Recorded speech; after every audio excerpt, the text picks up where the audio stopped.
따라서 저는 지금 현재로부터 가까운 미래에 가장 적절한 승인 시점을 저는 내년 1월로 봅니다.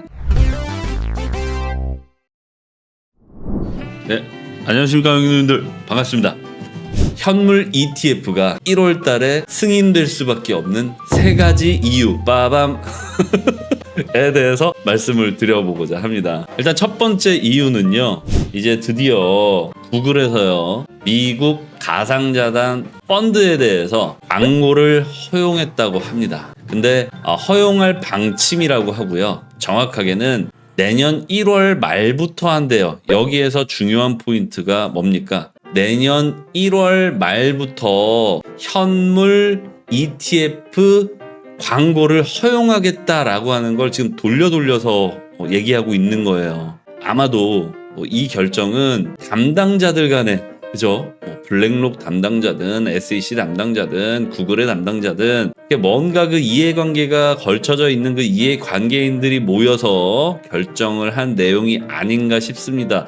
그렇지 않고서야 어떻게 구글이 여태까지 금지하던 걸 갑자기 1월 말부터 현물 ETF, 즉 비트코인 펀드에 대해서 광고를 시작한다고 합니다. 이건 여태까지 미국 정부에서 계속 막아왔던 거예요. 구글 광고 허용 뉴스는 심지어 오늘 말씀드릴 수 있는 현물 ETF가 1월에 승인될 수밖에 없는 3가지 이유에 포함되지도 않습니다. 자, 그렇단 얘기는 이거 말고도 3가지 이유가 더 있단 얘기죠. 다만 오늘 말씀드린 이 3가지 이유 중에 마지막 이 3번째 이유는요, 가장 중요하지만 약간의 이 쩔코 동생의 뇌피셜이 살짝 가미돼 있어. 그러니까 잠깐만, 3가지 합리적인 이유라고 해놓고 3번째 이유가 왜 갑자기 쩔코 동생 뇌피셜이야?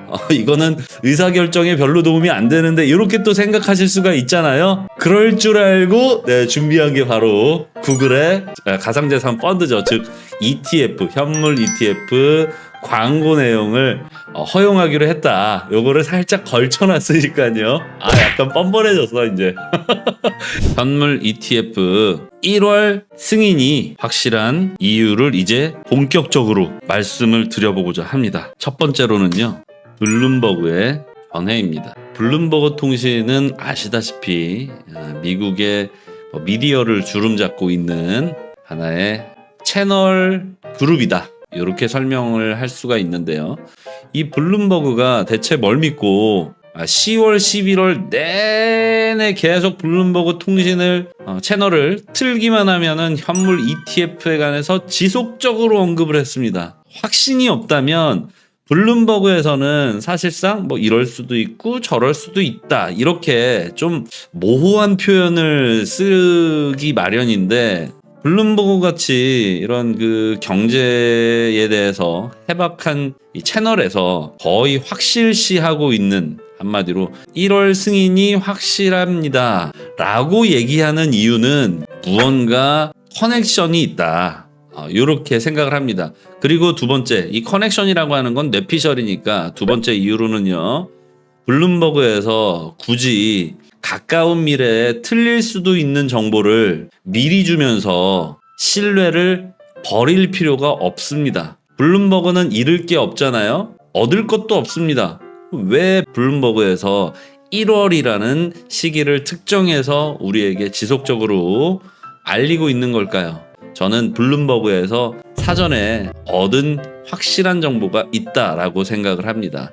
두 번째 이유로는요, 최근 들어서 중앙은행 참여를 독려하고 있다고 합니다. 현금 청산을 위한 중앙은행 참여가 오히려 독려되고 있다. 이것도 근거를 보셔야겠죠. 자, 보시게 되면 블랙록에서 이제 비트코인 ETF에 대한 펀드를 팔면 나중에 투자자가 청산을 원하면 청산을 해줘야 되는 거잖아요. 한마디로 나 이제 오늘부터 투자 그만할래, 내 투자금 돌려줘, 이렇게 얘기했을 때 기존 SEC의 입장은요, 아니 시세도 변동성이 크고 이게 시세를 누가 보장하는 것도 아닌데 니들 여태까지 계속 투자자가 청산을 원하면 현금으로 청산을 해왔잖아. 근데 왜 비트코인 ETF만 비트코인으로 청산한다고 하는 거야?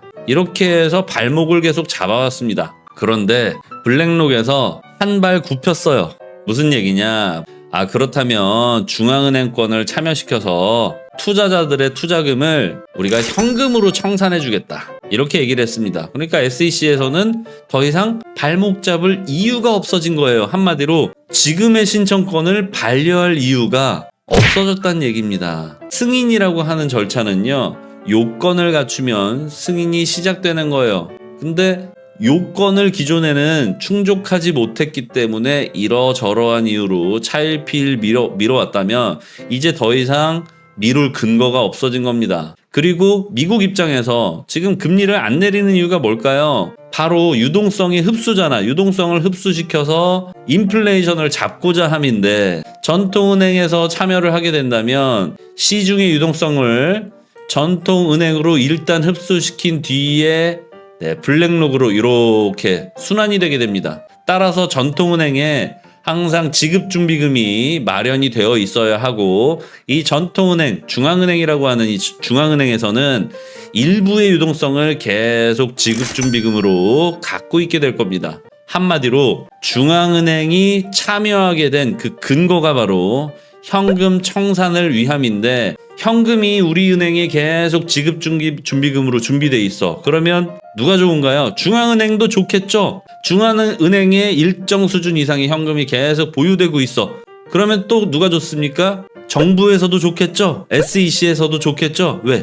은행이 조금 더 튼튼해지니까. 그리고 다시 돌아와서 블룸버그 입장에서는 현물 ETF가 승인될 확률이 높아지니까, 한마디로 반려될 확률이 줄어드니까, 블랙록 입장에서도 SEC 입장에서도 중앙은행 입장에서도 그 무엇 하나 잃는 것 없는 윈윈윈 게임이다. 따라서 현물 ETF의 1월 승인은 이 모든 이해관계 기관들이 윈윈윈 할 수밖에 없는 구조이기 때문에 이번 ETF의 승인은 1월이 거의 99.9%다라고 생각하고 있습니다. 마지막으로요, 아까도 말씀드렸다시피 이 세 번째 이유는 뇌피셜이 살짝 가미돼 있으니까 이 부분 일단 전제는 반감기 이전에 승인할 것이다. 왜 이렇게 생각하느냐, 이제 궁금해 하셔야겠죠. 제가 SEC 또는 미국 정부는 아니지만, 그런데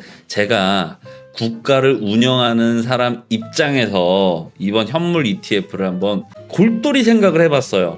자, 내가 현물 ETF를 승인한다고 했을 때 비트코인이 반감기를 지나서 이미 뭐 7천만 원, 8천만 원, 1억 이렇게 오른 다음에 내가 현물 ETF 승인을 해주면 나중에라도 비트코인이 내가 승인한 시점보다, 즉 반감기를 지나게 되면 비트코인은 폭등이 시작됩니다.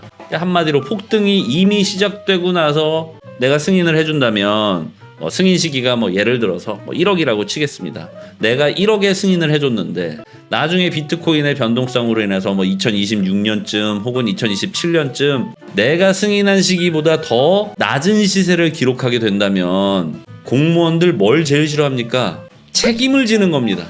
두 번째로는 어떤 정책에 대해서 내 책임 소재가 가려지는 거, 이게 제일 피하고 싶은 상황일 거라 이거예요. 자, 그렇다면 그렇지 않으려면 어떻게 해야 되지? 나한테 어느 누구라도 추궁할 수 없으려면 어떻게 해야 되지? 라는 걸 이제 반대로 한번 생각해 보니까 여태까지 비트코인은요, 신기하게도 반감기 이전의 저점을 다시 반복해서 돌아왔던 적이 없어요. 무슨 얘기냐? 내가 현물 ETF 승인을 최소한 반감기 이전에 했다면, 또는 반감기 이전에 해준다면 내가 현물 ETF 승인함으로 인해서 피해보는 기업 또는 피해보는 투자자가 없을 것으로 추정할 수 있다는 결론입니다.